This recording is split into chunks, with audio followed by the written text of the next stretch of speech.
야고보서의 본문을 가지고 믿음으로 인내하라라는 제목으로 말씀을 나누고자 합니다. 야고보는 이 5장의 7절부터 11절에서 인내하라라는 이제 그런 말씀을 하고 있습니다. 이 야고보서는 야고보서의 저자인 이 야고보는요, 초대교회 예루살렘 교회의 주요한 지도자들 중에 한 사람이었습니다.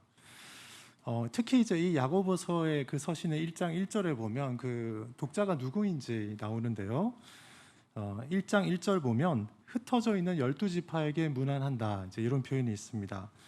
네, 그걸 보면 아마 그 예루살렘을 떠나서 로마 제국 전역에 흩어져서 살고 있었던 그 디아스포라 유대인들을 지칭하는 것이 아닌가, 그렇게 생각됩니다. 이때는 유대인 그리스도인들이 로마 제국의 각처에 이렇게 흩어져서 살고 있었는데요. 그렇지만 단지 그리스도인이라는 그 이유로 여러 가지 불이익을 받거나 이제 핍박을 받는 그런 일들이 많이 있었던 것 같습니다.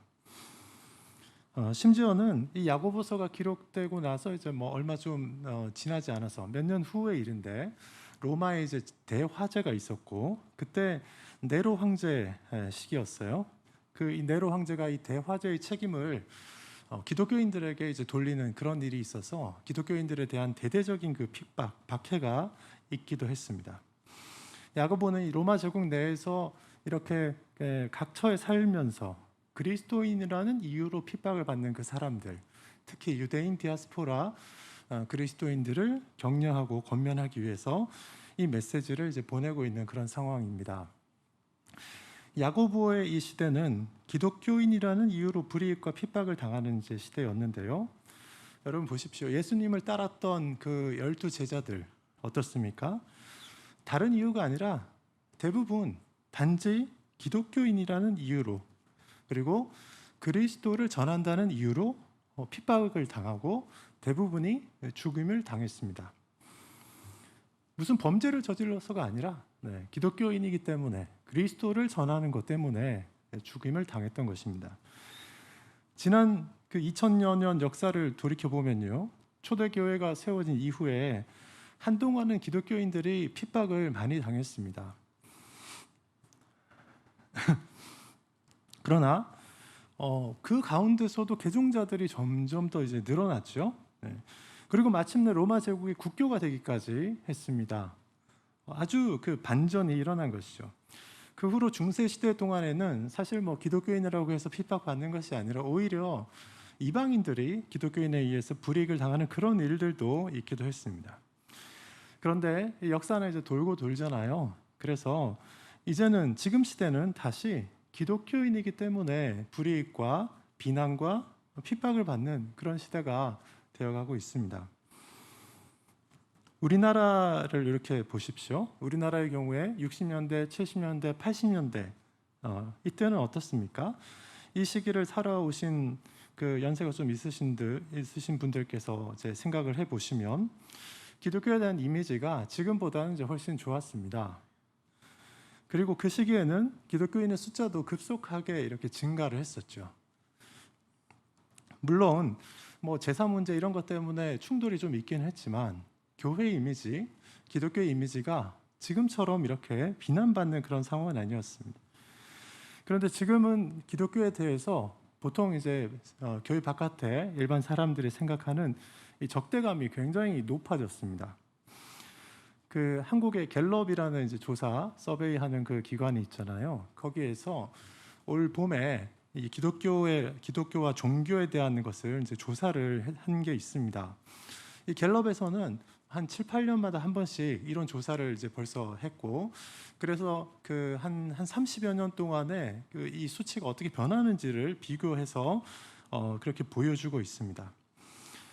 지난 봄에 조사한 결과를 보니까요, 20년, 한 20, 30년쯤 전에는요, 카톨릭, 천주교나 불교나 기독교나 이제 다 제외하고 종교가 없는 사람들이 우리나라의 50에서 한 60% 이렇게 된다고 하는데, 종교가 없는 사람들이 자기는 종교가 물론 없지만 기독교, 천주교, 불교 같은 이 종교에 대해서 얼마나 그 호감이 있는지 또는 이제 반감이 있는지 이런 이제 질문을 해서 조사를 이제 하는 게 있었습니다.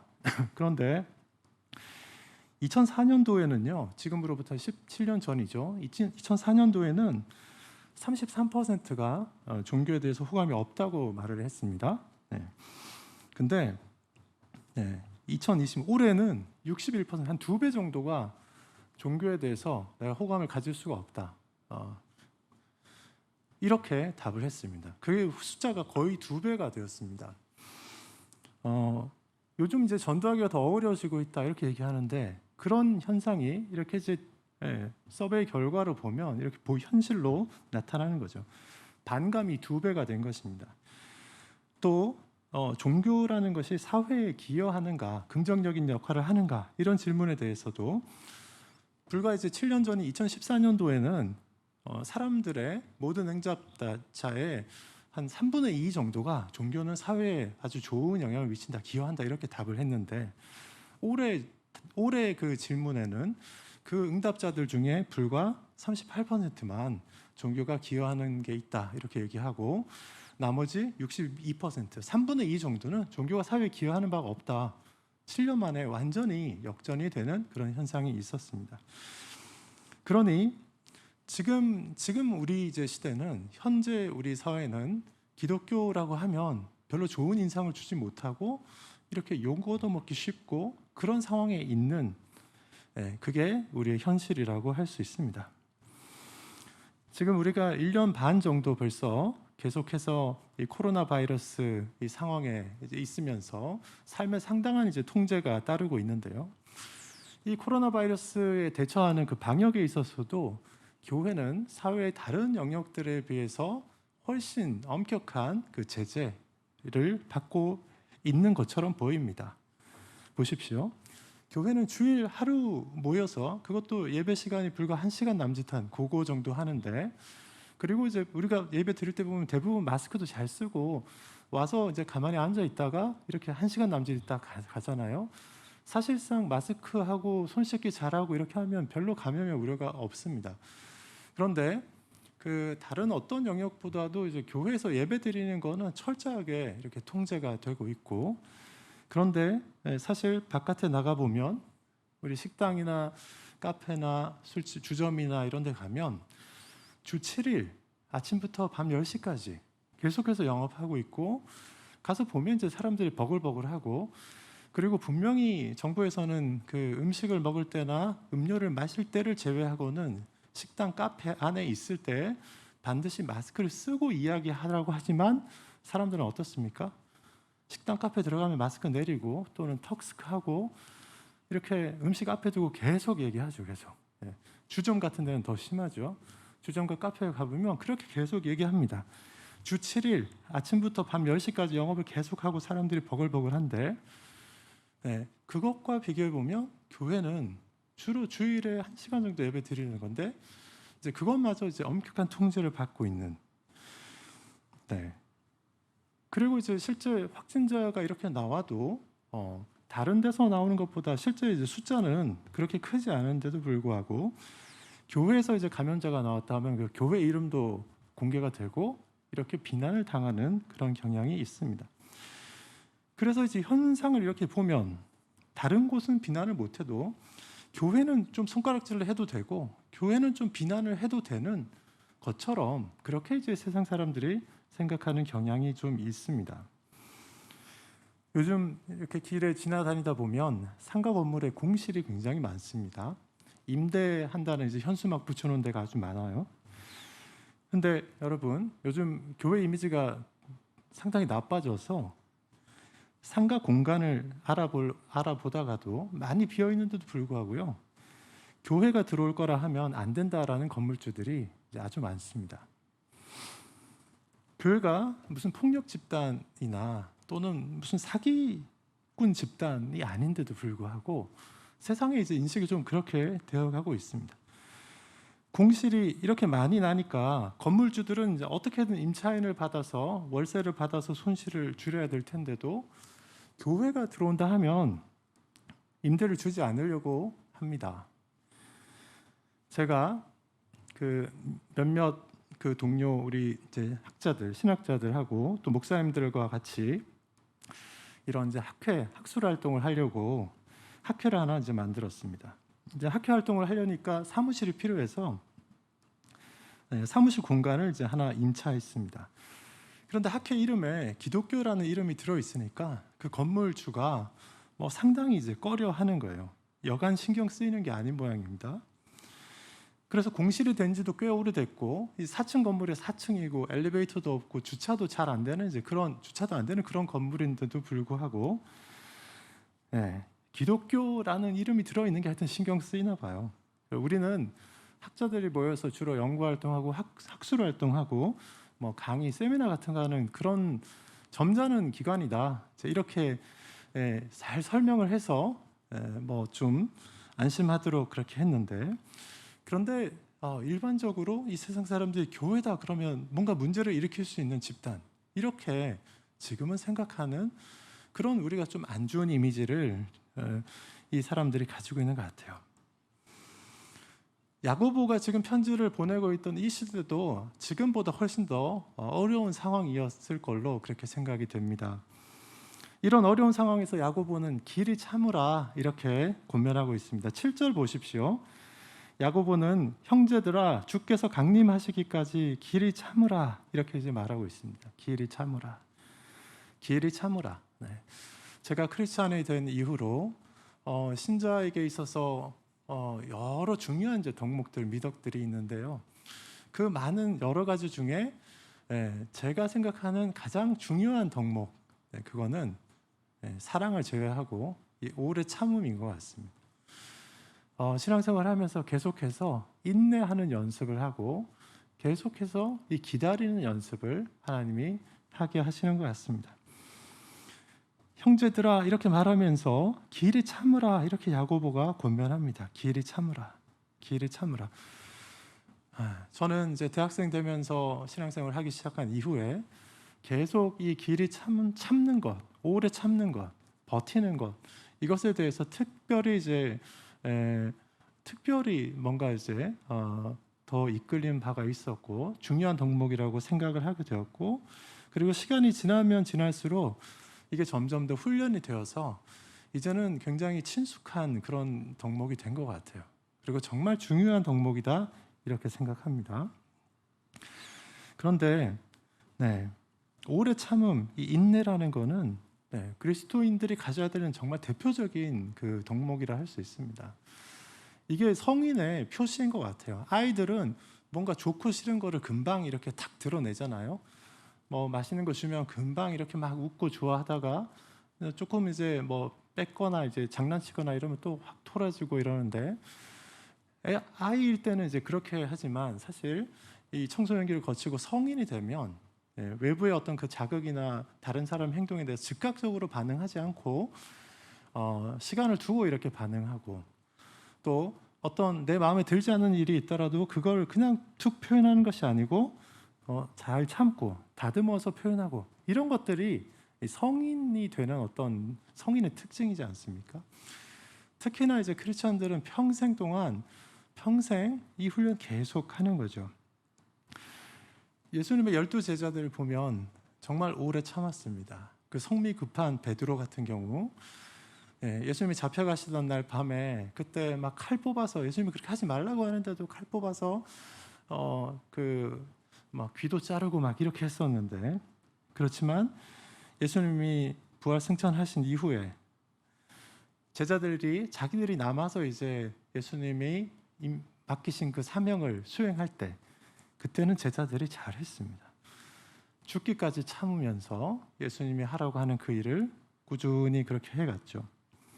성미 급했던 그 베드로도 이런 연단의 과정을 겪으면서 오래 참음을 배웠고, 다른 사도들은 다 일찍 순교했지만 사도 요한은 지금으로 봐도 굉장히 장수하는 오랜 나이까지 계속 살면서, 다른 자기 동료들은 다 순교해서 예수님 품으로 갔는데 혼자 오랫동안 그 모진 생활, 모진 그 시련을 겪으면서도 그 반모섬에 유배되기까지 하면서도 꾹 참고 예수님의 그 사명을 지켜갔고 사랑의 사도가 되었습니다. 이 야고보가 요구하는 이 참는 기한이 너무 깁니다. 참기는 참는데 얼마나 참아야 됩니까? 한 10년 참으면 될까요? 우리가 참다 보면 보통 우리가 이제 폭발하는 게 참다 내가 못 참아서 폭발한다 이렇게 말을 하는데, 우리가 이제 인생 살다 보면 정말 오래 참아야 되는 경우가 적지 않습니다. 어떤 문제가 1년, 2년, 3년 이렇게 해결되지 않는 문제들이 적지 않게 있습니다. 10년, 20년, 30년 나이가 들면 들수록 해결되지 않고 횟수만 더 많아지는 문제들이 계속 생깁니다. 그런데 야고보는 어떻게 이야기합니까? 언제까지 참으라고 얘기합니까? 주께서 강림하시기까지 참으라 이렇게 말합니다. 정말 오래 참아야 되는 것입니다. 하나님 보좌 우편에 계시는 예수 그리스도께서 다시 올 때까지 참아라. 사실상 우리가 죽을 때까지 우리 문제가 해결되지 않고 예수님이 다시 강림하시는 그때가 되어서야만 해결될 수 있는 그 문제들이 우리에게 있다. 문제는 해결되지 않지만 너는 그것을 견뎌내라. 그런 문제들도 우리에게 있다는 것입니다. 나를 괴롭게 하는 경제적 문제가 시간이 조금만 지나면 어떻게 될까 했는데 결국은 해결되지 않고 죽을 때까지 나를 힘들게 하는 그런 일들도 있고요. 건강의 문제가 나를 끈질기게 계속해서 괴롭히는 그런 경우도 있고, 배우자나 자녀의 문제가 나를 계속해서 우울하게 만들고 그게 잘 해결되지 않는 경우도 있고요. 나를 둘러싼 주변 사람들하고의 그 관계의 문제가 잘 풀리지 않아서 소외감을 느끼고 또는 삶의 의미를 찾지 못하는 그런 경우도 있습니다. 이런 것들이 시시때때로 나를 위기로 몰아가죠. 위기로 몰아갑니다. 삶의 의미를 찾지 못하게 합니다. 그러나 그럼에도 불구하고 야고보는 형제들에게 길이 참으라 이렇게 요청합니다. 왜 그렇게 말할까요? 왜냐하면 이 사도들만 그랬던 것이 아니고요. 이 사도들을 가르쳤던 예수님도 그렇게 하셨기 때문입니다. 우리는 그 7절 맨 앞부분에 있는 그러므로라는 말에 주목할 필요가 있습니다. 야고보는 7절을 그러므로라는 말로 시작하죠. 그러므로 이렇게 말하는 것을 보면 7절 시작하기 전에 그 앞에 6절이나 아니면 그 앞쪽에 뭔가 그러므로 이렇게 말할 만한 근거가 되는 게 있기 때문에 그렇게 이야기하는 겁니다. 6절에 바로 앞에 6절에 보면 이렇게 되어 있어요. 너희는 의인을 정죄하고 죽였으나 그는 너희에게 대항하지 아니하였느니라 이렇게 되어 있습니다. 바로 이 구절에 야고보가 형제들을 향해서 길이 참으라라고 하는 이유가 있습니다.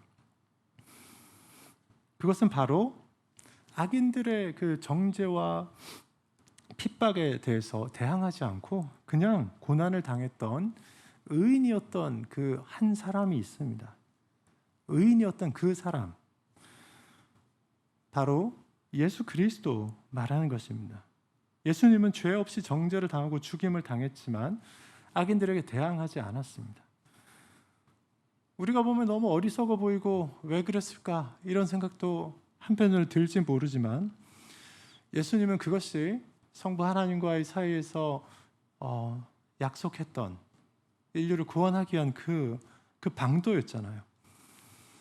예수님은 무력하게 보일 수 있지만 그 길을 가셨고 그 이후에 부활의 날에 세상이 완전히 바뀌었고 그리고 장차 도래할 재림의 때에는 온 세상이 완전히 변화될 것이기 때문에 예수님의 큰 구두를 우리가 알지는 못했지만 나중에서 보니까 이런 큰 계획이 있었던 겁니다. 예수님의 재림 때 강림하실 그때 세상은 완전히 변화될 것이고 우리의 모든 풀리지 않는 그 한과 억울함과 그 눈물과 이런 것들을 예수님이 기쁨으로 즐거움으로 바꾸어 줄 것이다. 그런 종말에 대한 그 비전을 가지고 이 야고보가 우리에게 길이 참으라 이렇게 말하는 것입니다.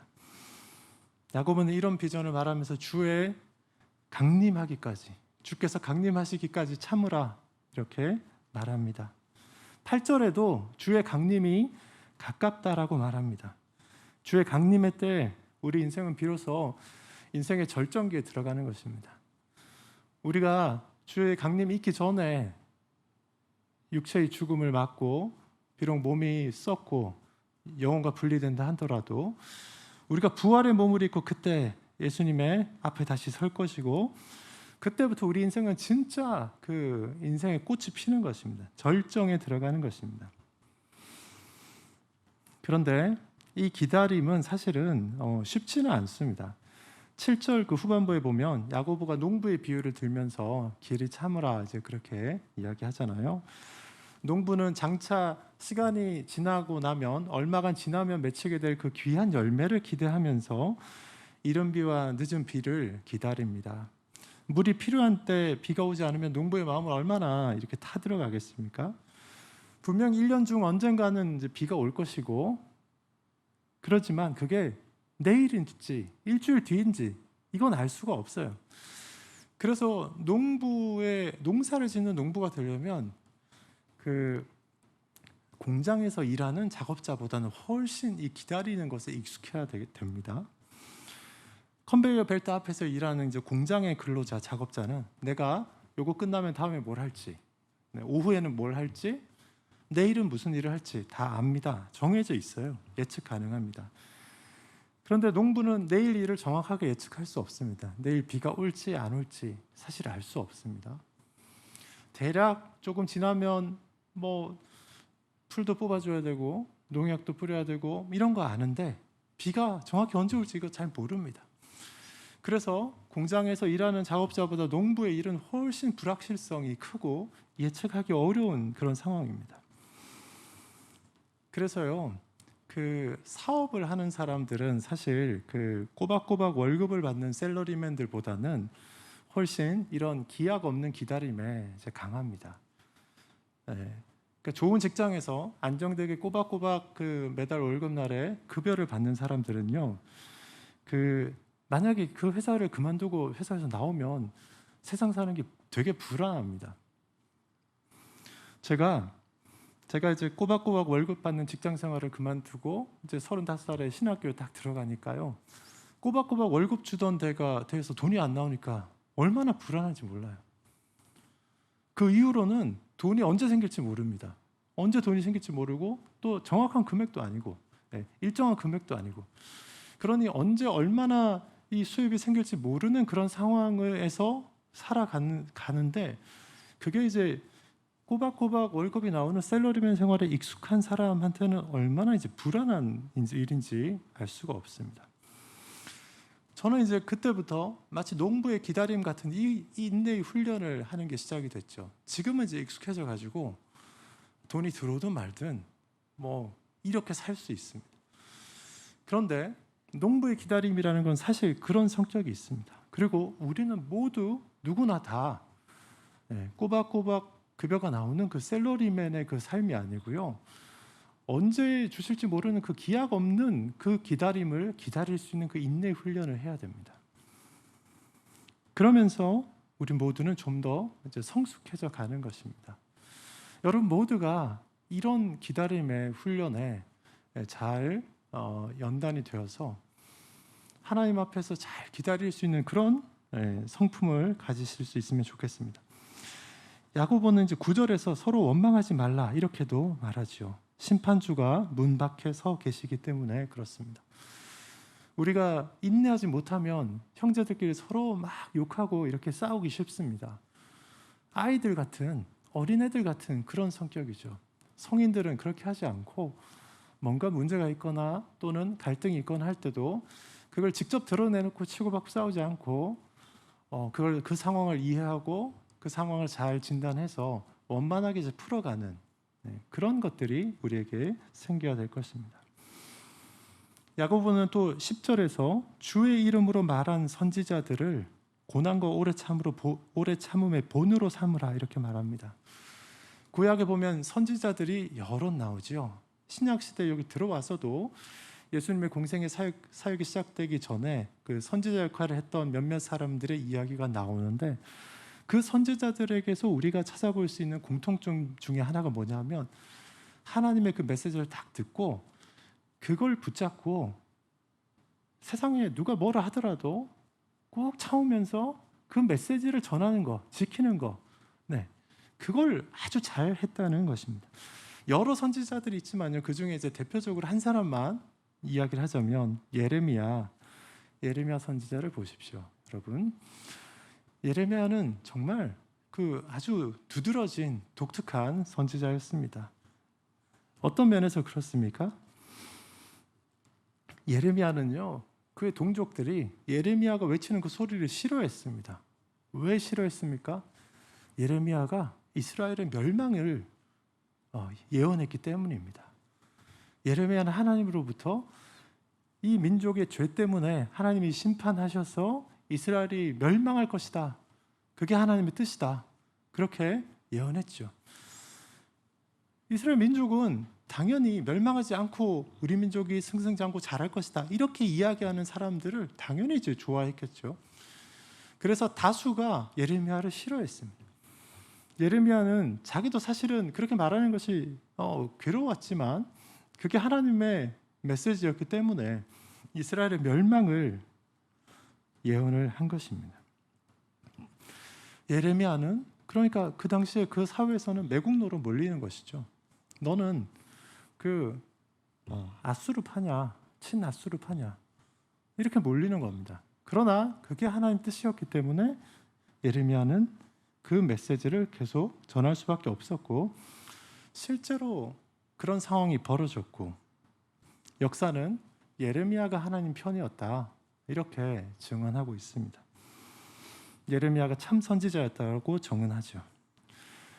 야고보는 또 어떻습니까? 욥의 인내도 말합니다. 욥이 그렇게 자녀와 재산을 다 잃고 배우자에게서도 욕을 얻어먹고 그렇게 하면서도 자기 몸이 그렇게 상하는 상황에 가면서도 하나님을 붙들기 위해서 정말 노력했습니다. 그걸 야고보가 칭송하는 것이죠.